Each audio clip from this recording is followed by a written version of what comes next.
Il y a un jeu invisible qui se joue autour de vous en ce moment même. Un jeu de pouvoir, de domination et de statut. La plupart des hommes n'en connaissent même pas les règles. Avez-vous déjà reçu un compliment qui vous a laissé un goût amer? Une remarque soi-disant innocente devant vos collègues ou vos amis, mais qui cachait une lame empoisonnée.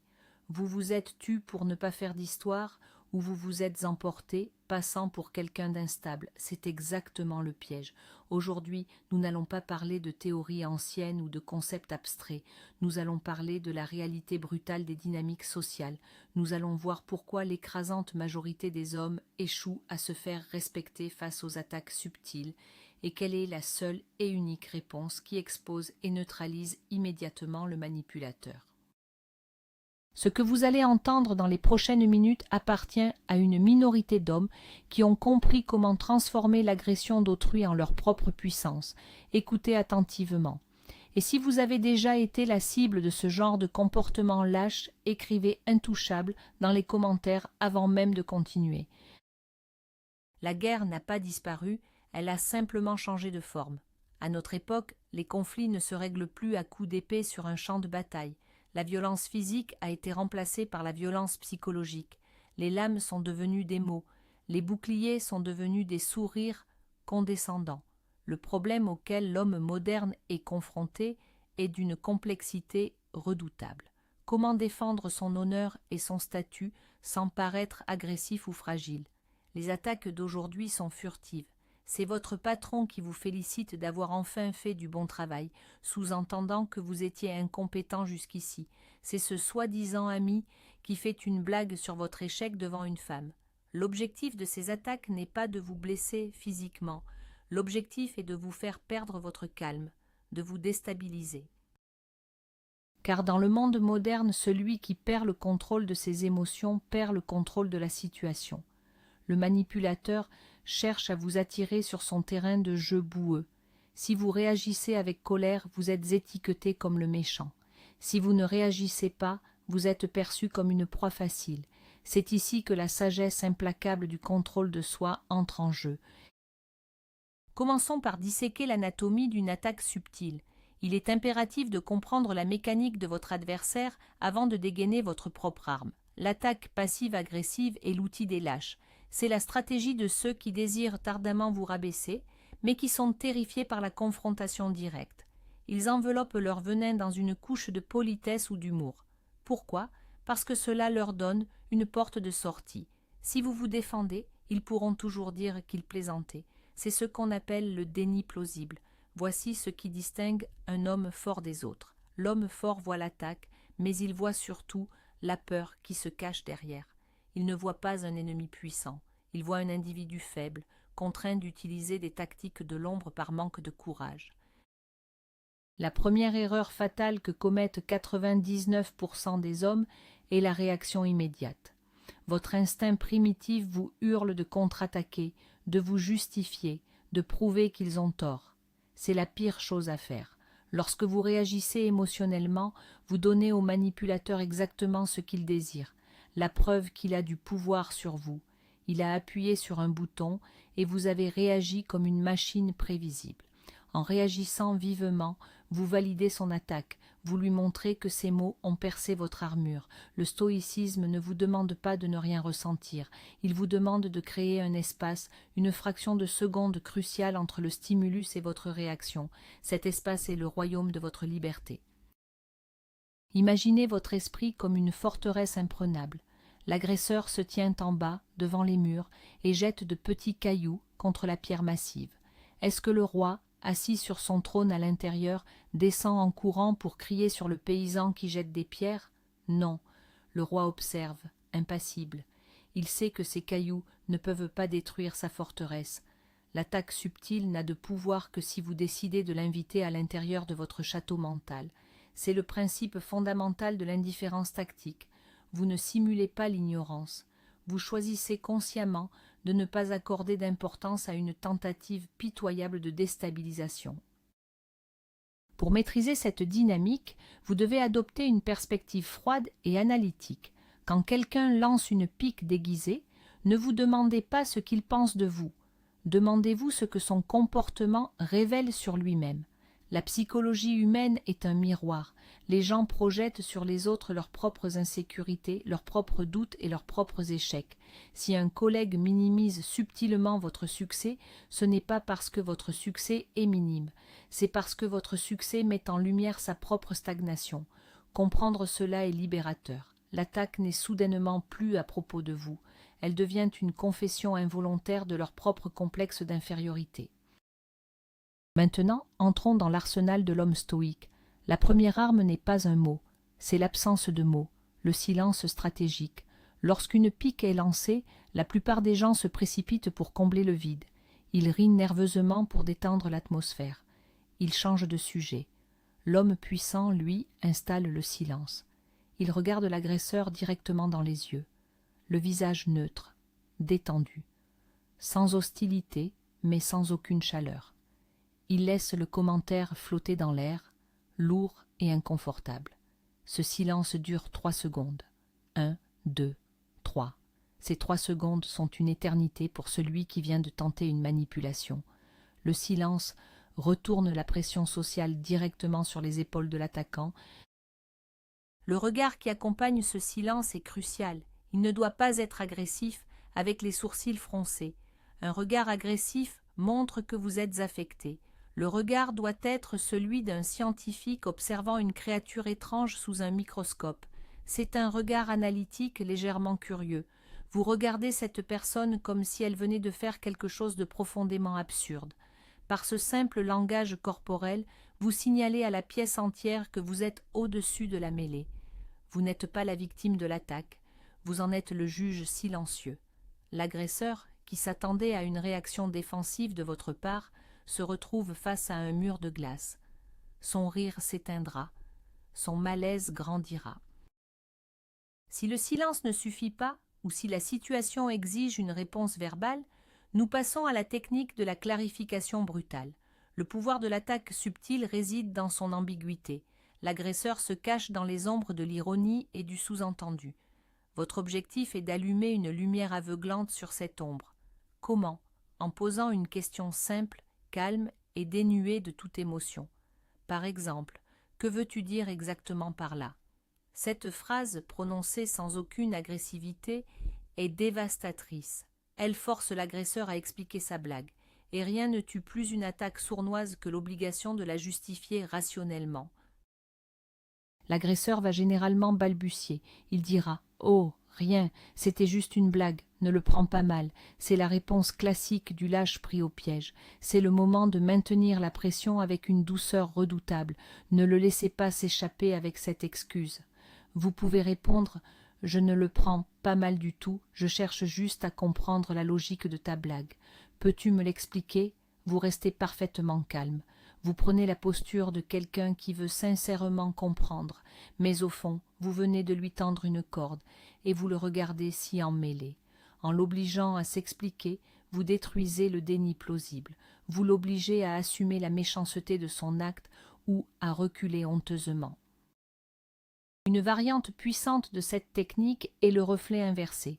Quand quelqu'un fait une remarque passive-agressive sur une supposée faiblesse de votre part, vous n'êtes pas sur la défensive. Vous l'isolez. S'il dit « Tu as encore oublié ce détail », comme d'habitude. Au lieu de dire « Non, ce n'est pas vrai », répondez avec une neutralité totale. « Tu sembles très préoccupé par mes détails aujourd'hui. Tout va bien de ton côté ?» Observez la beauté de cette manœuvre. Vous n'avez pas répondu à l'accusation. Vous avez ignoré le contenu de la phrase pour vous attaquer à la motivation derrière la phrase. Vous venez de changer de cadre de référence. Vous n'êtes plus l'accusé. Vous êtes le médecin compatissant qui demande pourquoi son patient s'agite autant. Le contrôle du cadre est le secret des hommes qui dominent toute interaction sociale. Le cadre, c'est l'ensemble des règles tacites qui définissent de quoi on parle et qui dirigent la conversation. L'agresseur essaie de vous imposer son cadre, un cadre où il est le juge supérieur et vous l'élève incompétent.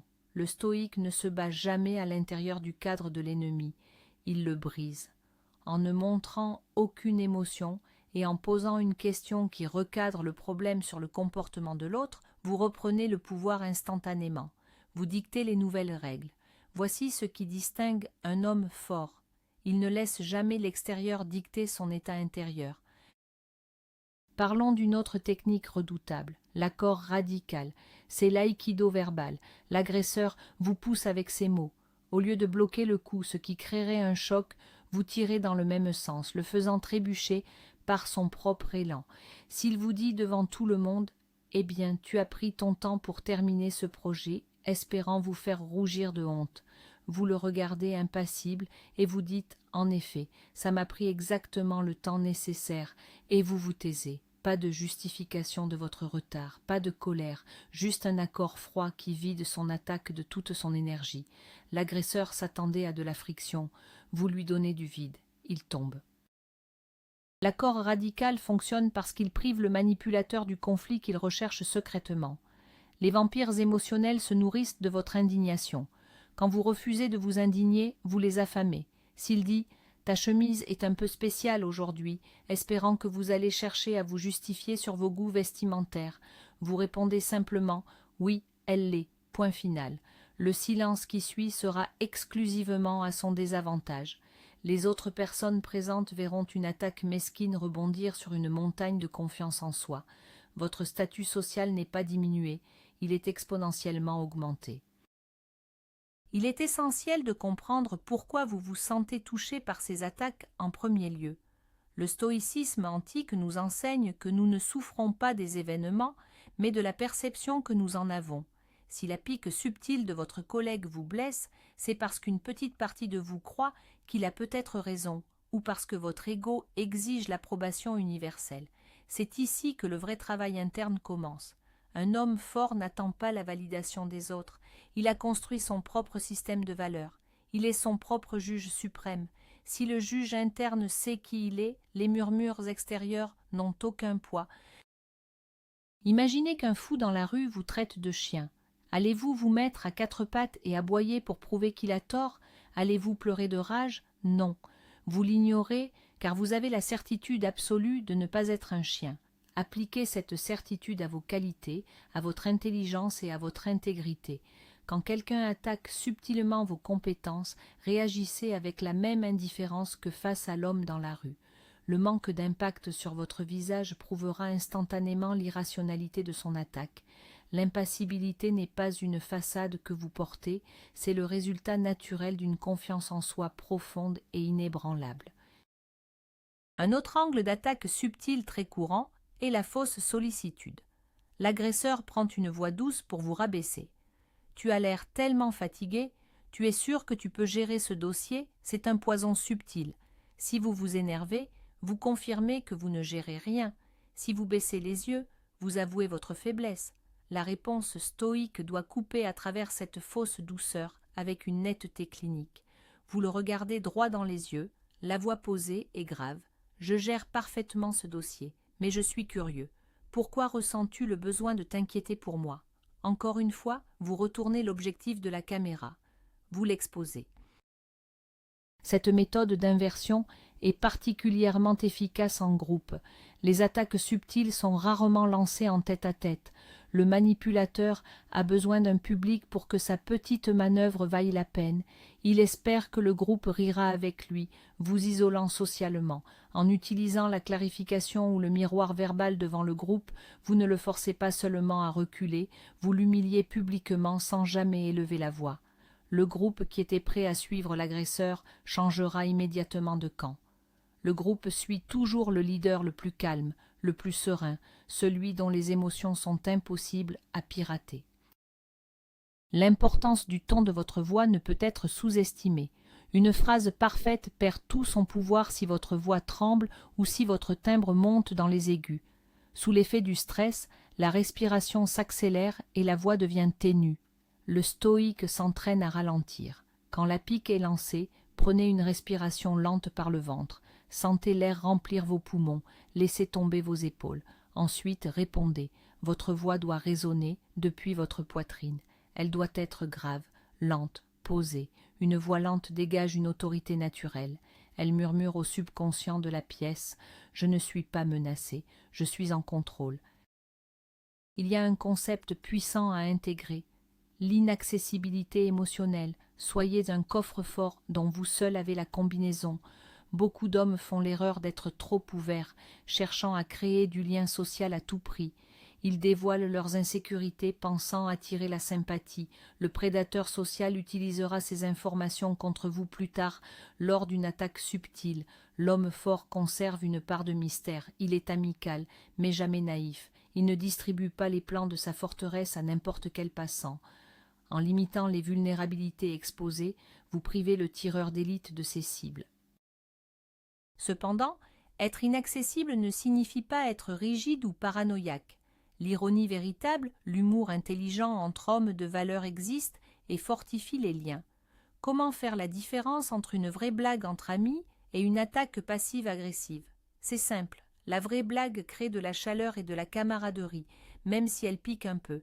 L'attaque subtile crée une baisse de température. Elle vise à rabaisser le statut pour élever celui du tireur. Votre instinct masculin ne s'y trompe jamais. Apprenez à faire confiance à ce radar interne. Si vous sentez une tentative de domination masquée, n'hésitez pas, appliquez le miroir ou le silence stoïque. Parfois, l'agresseur n'est pas un rival, mais un supérieur hiérarchique. Le jeu devient alors plus complexe. Vous ne pouvez pas toujours répondre par l'ironie cinglante sans risquer votre carrière. C'est ici que l'obéissance malicieuse, mariée au calme stoïque, fait des merveilles. Si un patron fait une remarque condescendante sur vos capacités, répondez par l'hyperprofessionnalisme. Ne montrez aucune émotion. Demandez des instructions extrêmement précises et écrites pour clarifier ses attentes. Bien sûr, monsieur, pour être certain que cela réponde parfaitement à vos critères complexes, pourriez-vous m'envoyer un modèle détaillé? Vous lui renvoyez le travail, enveloppé dans une politesse glaciale qu'il ne peut pas attaquer. La peur de l'escalade est ce qui paralyse tant d'hommes. Ils se disent, si je réponds à sa petite remarque, il va monter en température et on va en arriver aux mains ou au scandale. En réalité, c'est l'inverse. Les manipulateurs passifs-agressifs détestent le vrai conflit. Ils sont allergiques à la lumière crue de la confrontation directe. En posant votre question calmement, en imposant votre silence, vous montrez que vous n'avez pas peur du conflit. Vous le regardez, détendu, prêt à aller jusqu'au bout intellectuellement. L'agresseur, confronté à cette assurance tranquille, reculera presque toujours. Le courage calme est le meilleur des boucliers. Il est vital de ne pas ruminer l'incident après coup. L'homme moyen va revivre la scène 20 fois dans sa tête en rentrant chez lui, imaginant toutes les choses percutantes qu'il aurait pu dire. C'est une torture mentale auto-infligée. C'est donner à l'attaquant le droit d'occuper votre esprit gratuitement pendant des heures. Le principe stoïque d'Épictète est clair. Ce qui est passé n'est plus en votre pouvoir. Si vous avez manqué l'occasion de répondre parfaitement, acceptez-le. Souriez de votre propre erreur. Tirez-en la leçon pour la prochaine fois et coupez le fil de la pensée. L'esprit de l'homme fort est concentré sur son but, pas sur les mouches qui ont croisé sa route. Pour atteindre ce niveau de détachement, vous devez développer ce que nous appelons la gravité personnelle. La gravité est cette force invisible qui attire les choses à elle et reste ancrée. Un homme qui a un but profond, qui travaille dur sur sa mission de vie, développe naturellement cette gravité. Les petites critiques, les piques subtiles de ceux qui n'accomplissent rien, viennent s'écraser contre cette gravité sans l'ébranler. Si vous passez 10 heures par jour à construire un empire, à forger votre corps, à aiguiser votre esprit, la petite remarque sarcastique de Paul à la machine à café vous paraîtra aussi insignifiante qu'un grain de poussière dans une tempête. Le respect ne se demande pas, il s'extrait de l'environnement par votre posture. Observez les figures historiques qui incarnaient le pouvoir. Marc Aurèle, un empereur romain omnipotent, subissait trahison, complot et critiques. A-t-il passé son temps à répondre à chaque insulte dans les couloirs du palais? Non, il a écrit dans ses pensées « La meilleure vengeance est de ne pas ressembler à celui qui a causé la blessure. Refusez de descendre au niveau du sarcasme mesquin. Si on vous lance de la boue, ne la ramassez pas pour la renvoyer. Vous ne feriez que vous salir les mains. Laissez l'agresseur s'embourber dans sa propre médiocrité. » L'un des signes les plus purs de la supériorité intellectuelle est de laisser l'autre parler jusqu'à ce qu'il se détruise lui-même. Quand vous forcez l'agresseur à expliquer sa blague ou sa pique, souvent, il va essayer de s'en sortir en s'enfonçant davantage. Il va bégayer, inventer des excuses pathétiques ou devenir agressivement sur la défensive. Votre travail consiste simplement à le regarder se noyer. Ne le sauvez pas, ne le coupez pas, laissez-le s'humilier devant l'audience. C'est la destruction par le vide. Vous avez gagné sans même avoir eu à sortir l'épée de son fourreau. Voilà ce qui distingue un homme véritablement redoutable. Il y a une technique finale que je réserve pour les situations les plus venimeuses, lorsque le manipulateur tente de vous dénigrer sur un trait physique ou un complexe. Appelons cela l'amplification absurde. S'il dit « Tu as encore pris du poids », on dirait. Vous répondez sans sourire avec le plus grand sérieux. Oui, je prévois de doubler de volume d'ici l'hiver pour écraser mes ennemis de mon propre poids. L'exagération grotesque court-circuite complètement le cerveau de l'agresseur. Il voulait vous voir honteux, vous venez de transformer son attaque en une blague sur votre propre puissance mythologique. Vous avez pris le contrôle de la narration avec une aisance déconcertante. Tout cela nécessite une discipline que peu sont prêts à entretenir. Le contrôle de vos réactions face aux attaques subtiles est comme un muscle. La première fois que vous essaierez de garder le silence au lieu de rire nerveusement, cela vous semblera atrocement difficile. Votre cœur battra la chamade. Mais avec le temps, le muscle de la résilience se renforcera. Bientôt, le silence deviendra votre état par défaut. La neutralité face au manque de respect deviendra votre seconde nature. Et c'est là, à cet instant précis, que vous cesserez d'être une victime potentielle pour devenir un leader incontesté dans votre sphère d'influence. Un homme qui maîtrise l'art de démasquer les attaques subtiles dégage une aura de danger tranquille. Les gens le sentent, ils sentent qu'ils ne peuvent pas jouer avec lui. Le manipulateur cherchera des proies plus faciles. Les collègues commenceront à mesurer leurs paroles autour de vous, non pas par peur tyrannique, mais par respect pour votre intégrité absolue. Votre statut augmentera naturellement. Vous n'aurez pas eu besoin de hausser le ton, de menacer ou de vous vanter. Vous aurez simplement prouvé que votre esprit est un territoire souverain et que personne n'a le droit d'y entrer sans y être invité. Pensez aux conséquences à long terme. La vie d'un homme qui réagit émotionnellement à chaque attaque est un enfer d'instabilité. Ses journées sont ruinées par un mail sec, par une grimace d'un voisin, par le commentaire désobligeant d'un inconnu sur Internet. C'est une existence d'esclave émotionnel. Le stoïque, armé de ses questions froides et de son silence lourd, traverse la société comme un navire brise-glace. Il avance, indifférent à la glace qui se fêle autour de lui. Il garde son énergie pour ce qui compte vraiment, sa famille, son empire, sa santé, son héritage spirituel. Faites de cette stratégie une habitude consciente dès demain. Lorsque vous interagissez avec quelqu'un qui a tendance à manier le sarcasme ou la dévalorisation passive, préparez-vous mentalement, attendez le coup, observez-le arriver au ralenti, comme Neo dans Matrix.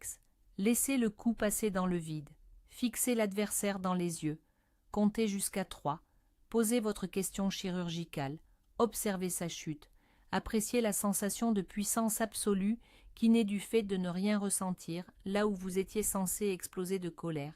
C'est la liberté totale. Parfois, la meilleure manière d'exposer la subtilité perfide d'une attaque est la traduction simultanée. C'est un exercice mental et verbal où vous reformulez les paroles de l'adversaire sans aucun filtre métaphorique. Par exemple, si quelqu'un dit « c'est courageux de ta part de porter ça » avec un sourire moqueur, vous le fixez et vous répondez « tu es en train de dire que mes vêtements sont ridicules. C'est ça que tu essaies de formuler ?» En traduisant sa lâche implication en une réalité directe, vous arrachez son masque publiquement. Le malaise qui s'ensuit est la rançon de sa propre lâcheté. Cette mise à nu directe est terrifiante pour ceux qui évoluent dans l'ambiguïté. L'agresseur passif-agressif est comme un champignon, il ne pousse que dans l'obscurité humide des non-dits. Dès que vous allumez la lumière brutale de la clarté factuelle, il se dessèche sur place. La clé de cette traduction simultanée est de ne pas mettre d'agressivité dans votre ton, vous êtes juste un traducteur objectif. vous rendez service au groupe en clarifiant les propos sibyllins de cet individu. En gardant cette posture presque clinique, vous évitez complètement de passer pour le provocateur. Abordons l'aspect de l'attaque par le faux compliment ou le compliment empoisonné. Tu as beaucoup de succès pour quelqu'un qui n'a pas fait de grandes études. L'objectif ici est de vous faire sentir qu'une de vos caractéristiques invalide vos accomplissements. Comment un stoïque écrase cette manœuvre en isolant le positif et en rejetant le poison de manière explicite? Vous pouvez répondre « Merci pour le compliment sur mon succès. Je l'apprécie. » et laisser le reste tomber dans un silence absolu. Vous avez pris le cadeau, mais vous avez laissé le poison dans ses mains. Vous n'avez pas mordu à l'hameçon de l'insécurité. Un autre cas de figure est l'attaque temporelle, faire référence à une erreur passée que vous avez déjà corrigée. Ah, voici le roi des retards, lancé joyeusement lors d'une réunion en référence à une erreur d'il y a 3 mois. Ne baissez pas les yeux, c'est une tentative de gel temporel pour vous maintenir dans une version inférieure de vous-même. La parade est la reconnaissance placide du passé combinée à l'ancrage dans le présent. En effet, j'ai été en retard en mars. Depuis, j'ai livré 3 projets en avance. As-tu une inquiétude pertinente concernant le dossier actuel? L'attaque s'effondre sous le poids irréfutable des faits concrets. Cette méthode démontre que vous n'avez pas honte de votre passé. Le manipulateur a besoin de votre honte pour exercer son pouvoir. Si vous possédez pleinement vos défauts et vos erreurs passées, personne ne peut les utiliser contre vous. C'est le principe du bouclier absolu. Tyrion Lannister le formule ainsi: « N'oublie jamais ce que tu es, car le monde ne l'oubliera pas. Puise là ta force, ou t'en arme comme d'un bouclier, et nul ne pourra l'utiliser pour te blesser. » Le stoïque accepte sa propre imperfection, ce qui le rend paradoxalement invincible aux critiques extérieures. Il arrive que l'attaque vienne de vos amis proches. C'est là que le piège est le plus douloureux, car on ne s'y attend pas. Sous couvert de blagues entre hommes, on tente parfois de vous rabaisser pour tester votre place dans la hiérarchie. Ici, le sourire calme est votre arme létale. Ne prenez pas un air offensé, cela prouverait votre faiblesse face au groupe.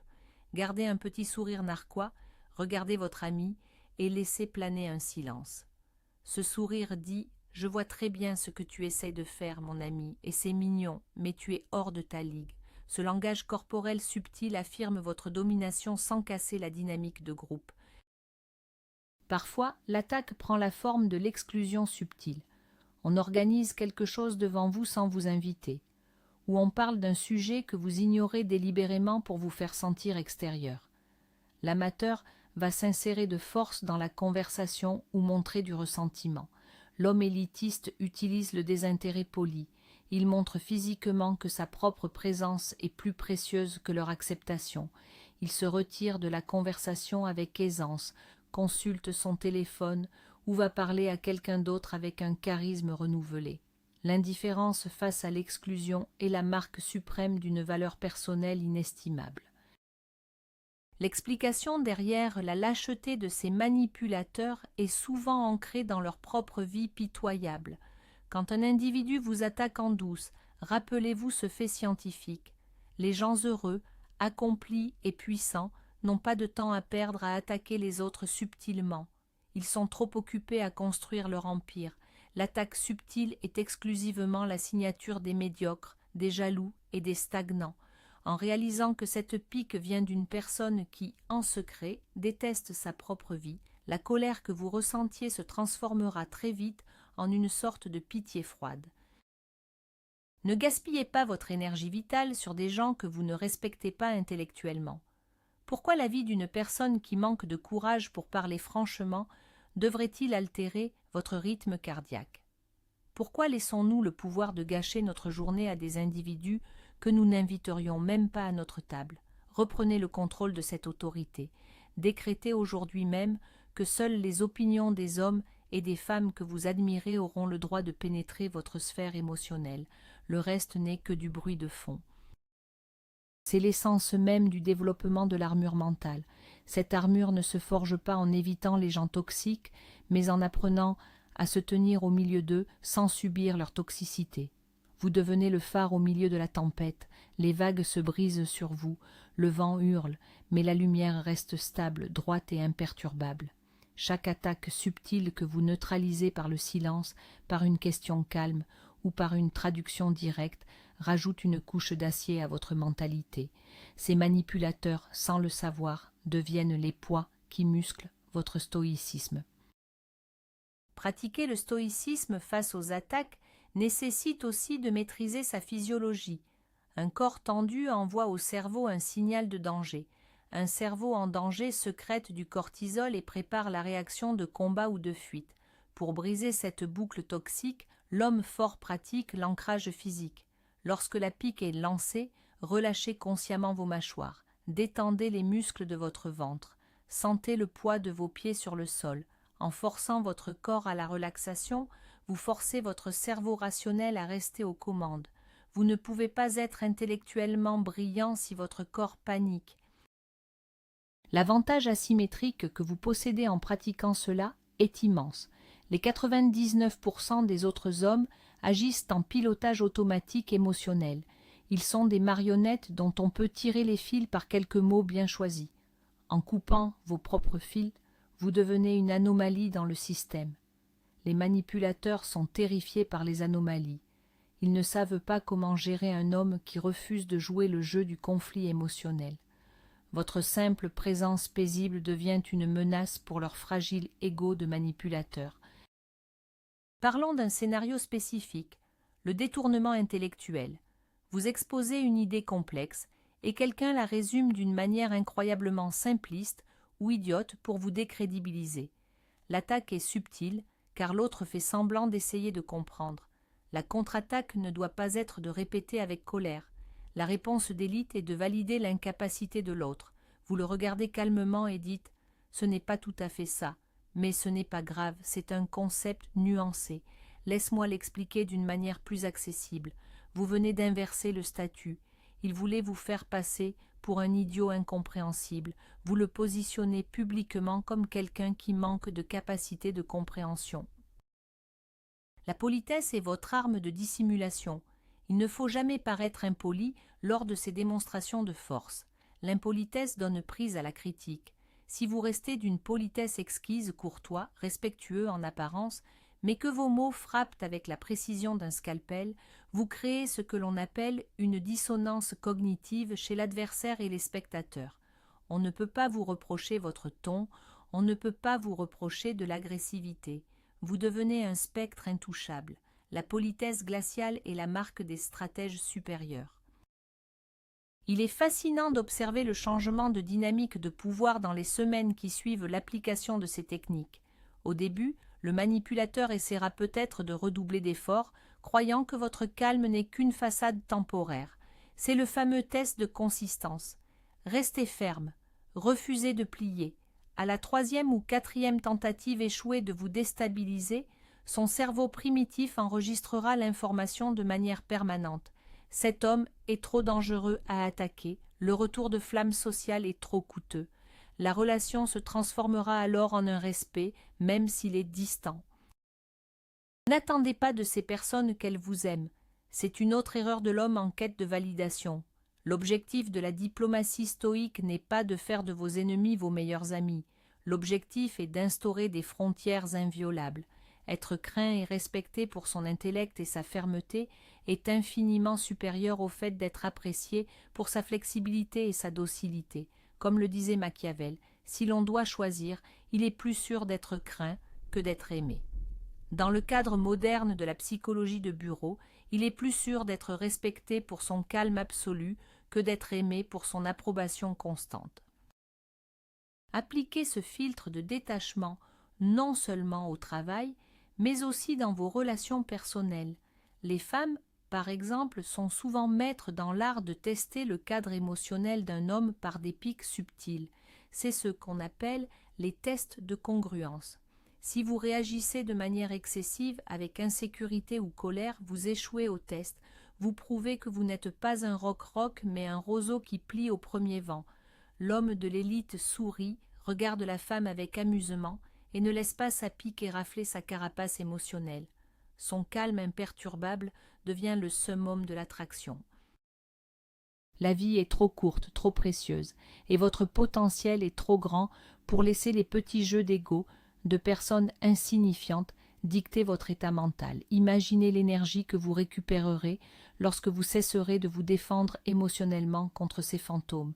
Toute cette énergie mentale gaspillée en anxiété, en préparation de discours revanchards dans la douche, vous pourrez l'investir dans votre entreprise, dans votre corps, dans vos connaissances. C'est ainsi que l'on crée un fossé infranchissable entre vous et les autres.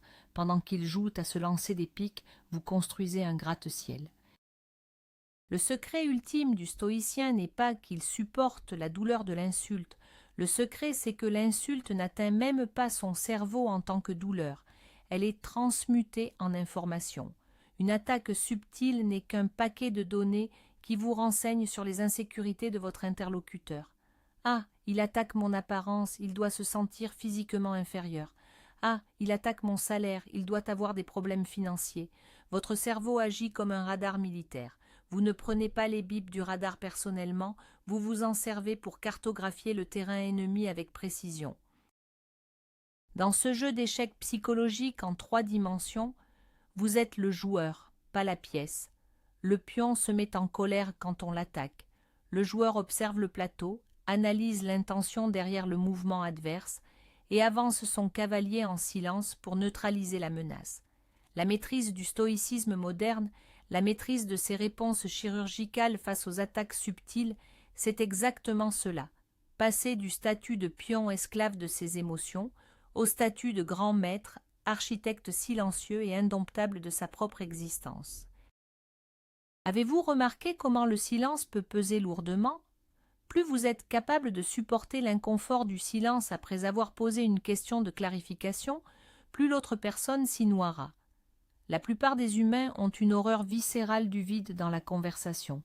Si vous posez une question dérangeante et que vous vous asseyez dans le silence de manière confortable, l'agresseur va paniquer. Il va parler pour remplir le vide, et en parlant, il va se contredire, s'excuser et finalement détruire sa propre attaque sans que vous n'ayez à lever le petit doigt. Maîtrisez le vide et vous maîtriserez l'homme. L'indifférence tactique ne doit pas se confondre avec l'arrogance puérile. Le snobisme montre que vous vous sentez supérieur, mais il reste une réaction émotionnelle. La véritable puissance réside dans l'égalité de traitement.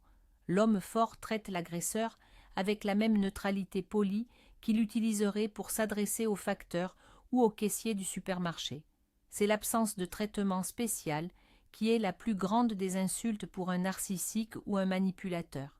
Il veut vous impacter, il veut être au centre de vos préoccupations par son attaque. En le traitant comme un bruit de fond poli, vous écrasez son ego avec l'élégance d'un empereur. Cultivez cette indifférence, mais cultivez également votre capacité de persuasion silencieuse. Votre posture physique fait 70% du travail avant même que vous n'ouvriez la bouche. Un homme qui se tient droit, les épaules en arrière, le cou dégagé, projetant une assurance féline, décourage instantanément 80% des attaques passives agressives. Les prédateurs sociaux scannent l'environnement à la recherche de proies dont les épaules sont rentrées, dont le regard fuit. En devenant visuellement imposant par la justesse de votre posture, vous éradiquez la majorité des attaques subtiles de votre quotidien. Ce travail est une initiation perpétuelle. L'élite intellectuelle n'est pas un groupe auquel on accède par l'argent ou l'apparence physique. C'est une fraternité de l'esprit réservée à ceux qui refusent d'être l'esclave de leurs impulsions. Chaque jour est une occasion de pratiquer. Chaque collègue toxique, chaque membre de famille envieux est, en réalité, un maître d'entraînement bénévole que la vie met sur votre chemin pour tester votre calme. Remerciez-les silencieusement dans votre esprit pour cette opportunité de devenir encore plus intouchable. Ils croient vous affaiblir, ils ne font que sculpter votre forteresse. Le triomphe silencieux, c'est ce que vous ressentirez la première fois que vous ferez reculer un manipulateur uniquement avec vos yeux et une question de 5 mots. Vous rentrerez chez vous ce soir-là, et au lieu de ruminer dans la colère, vous sourirez dans le miroir. Vous aurez découvert un super pouvoir, le super pouvoir du stoïcisme appliqué, la capacité de plier la réalité sociale à votre volonté sans élever la voix, la capacité de marcher au milieu du chaos et de l'envie en sachant pertinemment que personne, absolument personne, ne possède les clés de votre paix intérieure à part vous-même. Nous avons parcouru la mécanique de l'attaque, la psychologie du lâche, l'erreur de la réaction émotionnelle et l'arsenal d'élite, le silence, la clarification, le miroir inversé, l'accord radical et la traduction simultanée. Ces outils sont désormais entre vos mains, ils sont tranchants. Utilisez-les avec sagesse et avec la retenue d'un maître d'armes. N'attaquez jamais le premier, mais, si la ligne est franchie, répondez avec la précision foudroyante d'une lame froide. Ne justifiez rien, ne vous mettez pas en colère, exposez l'ombre à la lumière. L'indifférence est la plus grande des revanches. La sérénité est le statut ultime. Les rois ne s'embêtent pas avec les rumeurs des cerfs. Le lion ne se retourne pas quand les petits chiens aboient. Il continue de marcher. Sa puissance n'est pas dans le fait de manger les chiens, mais dans le fait de ne même pas remarquer leur existence. Forgez un esprit de lion, un esprit stoïque, analytique, froid face à la provocation mais chaleureux avec ceux qui ont prouvé leur loyauté et leur valeur. C'est l'équilibre parfait de la masculinité supérieure. Au fur et à mesure que vous intégrerez ces concepts, la vie prendra une saveur différente. L'anxiété sociale s'évaporera car vous n'aurez plus peur du jugement ou des attaques cachées. Vous saurez que vous êtes équipé pour tout gérer en temps réel, sans aucune préparation préalable. Votre seul ancrage dans le moment présent, votre respiration et votre détachement clinique seront amplement suffisants. Vous deviendrez un observateur amusé du théâtre humain, regardant les autres s'agiter dans leurs petites querelles d'ego pendant que vous avancez imperturbablement vers vos nobles objectifs. N'oubliez jamais que celui qui tente de vous rabaisser est déjà en dessous de vous. C'est une loi de la physique sociale. On ne tire jamais vers le bas quelqu'un qui est déjà à terre. Si l'on vous attaque, si l'on cherche à vous déstabiliser par des voies détournées, c'est parce que vous représentez une ascension qui les dérange. Prenez cette attaque comme la validation suprême que vous êtes sur le bon chemin, que vous vous élevez au-dessus de la masse. Laissez-les s'épuiser à tirer sur les cordes. Continuez à monter, l'esprit serein, les yeux fixés vers le sommet. Le monde appartient à ceux qui gardent leur sang-froid lorsque tous les autres perdent le leur. L'héritage que vous laissez en tant qu'homme ne se mesure pas seulement à votre compte en banque ou à vos muscles, il se mesure à l'impression d'immensité tranquille que vous laissez dans la pièce quand vous en sortez. Cultivez cette immensité. Soyez l'homme que les autres regardent en période de chaos, celui qui ne vacille jamais sous la pression, ni sous les compliments mielleux, ni sous les attaques subtiles. Soyez la définition vivante du pouvoir silencieux. La véritable force n'est pas de crier plus fort que les autres, c'est de maîtriser la dynamique de l'interaction à un point tel que la moindre provocation adverse s'écrase contre votre indifférence stratégique. En refusant la réaction émotionnelle, en forçant l'agresseur à expliquer son sous-entendu sous le poids de votre silence et de votre regard stoïque, vous reprenez instantanément le pouvoir absolu. Vous venez de découvrir ce qui sépare l'1% des hommes de tous les autres. Le travail commence maintenant. Merci d'avoir suivi cette analyse jusqu'au bout. C'est la preuve de votre engagement envers la discipline mentale et l'élévation de votre statut. Si vous êtes prêt à appliquer cela dès demain, laissez un « j'aime » sur cette vidéo et abonnez-vous pour ne pas manquer les prochaines stratégies d'élite que nous dévoilerons. Ne gardez pas cette force pour vous. Partagez cette vidéo à un frère qui a besoin de forger son armure mentale. Voici ma question pour vous. Quelle est la pire attaque subtile que vous ayez subie récemment et comment comptez-vous y répondre la prochaine fois en utilisant ces principes? Écrivez-le dans les commentaires. Prenez soin de vous. Restez calme. Restez invincible.